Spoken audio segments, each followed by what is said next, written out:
हरे कृष्णा। आज दोपहर की उनके दिल की बातें ये रहेगा टॉपिक, और क्या हो सकती है वो बातें ये जानने की कोशिश करेंगे। आज की रीडिंग से टैरो में से लेंगे कुछ कार्ड्स और साथ ही साथ ओरेकल मैसेजेस भी देखेंगे। तो शुरुआत करते हैं कार्ड शफल करके।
पहला जो कार्ड मिला है वो है yes card. While having faith and a positive attitude can be helpful in achieving one's goal. तो यहाँ पे ये जो भी पर्सन है जिनके लिए भी आप ये रीडिंग देख रहे हैं वो अपने कुछ गोल सेट कर चुके हैं और उन्हीं गोल को अचीव करने के बारे में कुछ ये सोच रहे हैं। मतलब इनको निगेटिव माइंडसेट में अब फंसना ही नहीं है। जितना भी डिले क्यों ना हुआ हो, इनका मन यही कह रहा है कि जो भी होता है अच्छे के लिए होता है, ये मान के आगे चलो। मतलब पास्ट में अगर कुछ हुआ है, कुछ बीती बातें हुई हैं, उन बातों को ये भुला के यस चाहते हैं, या तो आपको हाँ कहना चाहते हैं या फिर आपकी तरफ से हाँ सुनने में ये इंटरेस्टेड है। नेक्स्ट है द एम्परर। डिवाइन मस्कुलाइन हो सकते हैं ये आपके। तो अब इन्होंने जैसे ठान लिया है कि अब मैं अपनी ज़िंदगी का फ़ैसला खुद लूँगा। तो लीडरशिप की क्वालिटीज़ अब ये अपने अंदर ला चुके हैं, जिस वजह से अब इनको लगता है कि इनको और किसी के सलाह मशवरे की ज़रूरत नहीं है। ये अपनी मर्ज़ी के मुताबिक कुछ प्रैक्टिकल प्लान बना चुके हैं और उन्हीं प्लान के ऊपर काम करना चाहते हैं। फिर है page of pentacles. Earth sign है टॉरस, वर्गो, कैप्रिकॉर्न। काफ़ी कुछ प्लानिंग की है और यही प्लानिंग आपको भी समझाना चाहते हैं। एक नई इंस्पिरेशन उनको मिली है और शायद इनके पास प्रेजेंट लम्हे में कुछ गुड न्यूज़ है जो ये आपको बताना चाहते हैं कि जैसे काफ़ी वक्त अगर आप दोनों ने भी इंतज़ार किया है तो अब इनको लग रहा है कि अब सही वक्त आ गया है आपको वो बात बताने का। फिर है किंग ऑफ पेंटिकल्स। यहाँ पे भी वही है।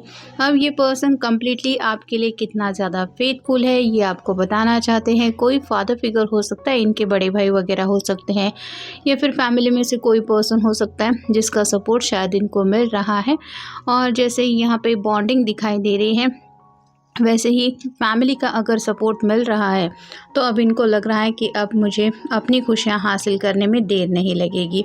फिर है द हर्मिट, वर्गो का कार्ड है। तो काफ़ी ज़्यादा आप दोनों के बीच में साइलेंट मोड बीत गया है।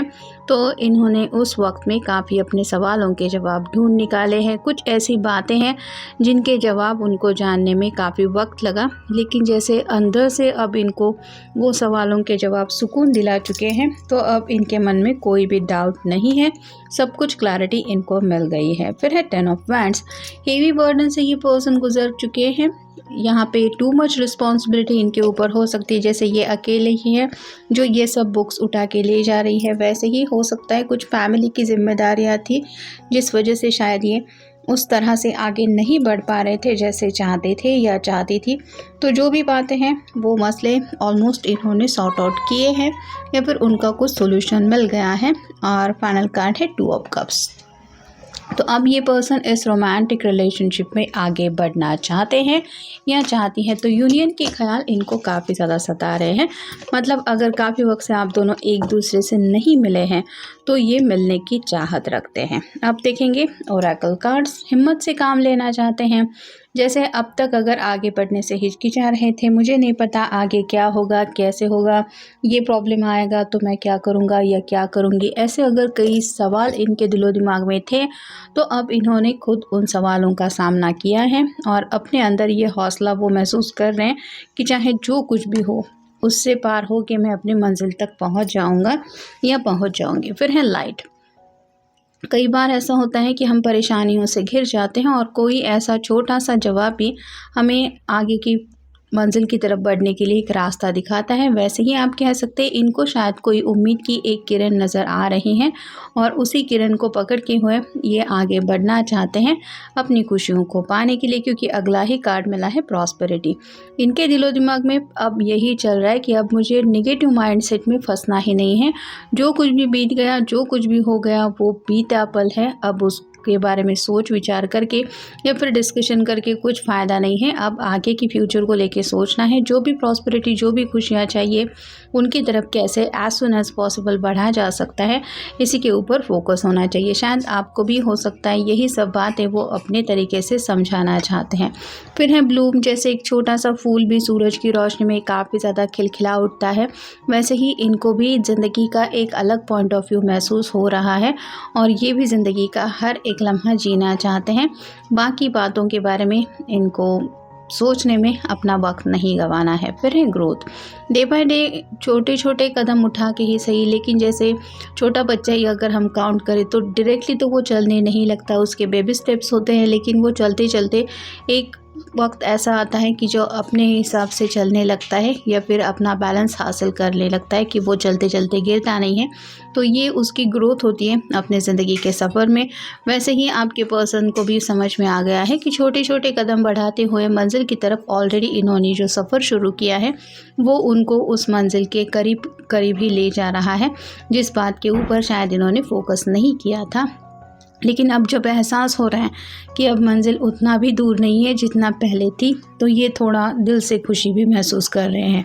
फिर है फ्रीडम। यहाँ पे एक चाबी दिखाई दे रही है, तो या तो कुछ प्रॉब्लम थे या फिर जैसे हमने देखा कुछ ऐसी रिस्पॉन्सिबिलिटीज़ थी जिनसे इन्होंने राहत पा ली है या फिर उनसे राहत पाने का इनको कुछ सोल्यूशन मिल गया है।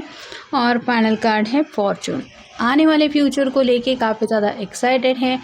जैसे पॉजिटिविटी से भरा इनका माइंड होने की वजह से जो फ्यूचर आने वाला है, आने वाले चंद दिनों में आप कह सकते हैं या फिर आने वाले कुछ हफ्तों में, कुछ महीनों में या फिर कुछ सालों में, ये सब बातें उनको पॉजिटिव फील हो रही हैं और उसी फॉर्चून का इंतज़ार इनको बेसब्री से, मतलब पास में शायद काफ़ी ज़्यादा ज़िंदगी में इस पर्सन ने उतार चढ़ाव देखे हैं, लेकिन अब इनका जो पूरा ध्यान है वो सिर्फ पॉजिटिविटी की तरफ होने की वजह से अब उनको बस वही हैप्पीनेस चाहिए जिसकी चाहत इनको पहले से थी और अभी भी है। तो ये था आज का रीडिंग। जनरल रीडिंग है, आपके साथ जितना रेजोनेट हो उतना ले लीजिए। मिलेंगे नेक्स्ट रीडिंग में।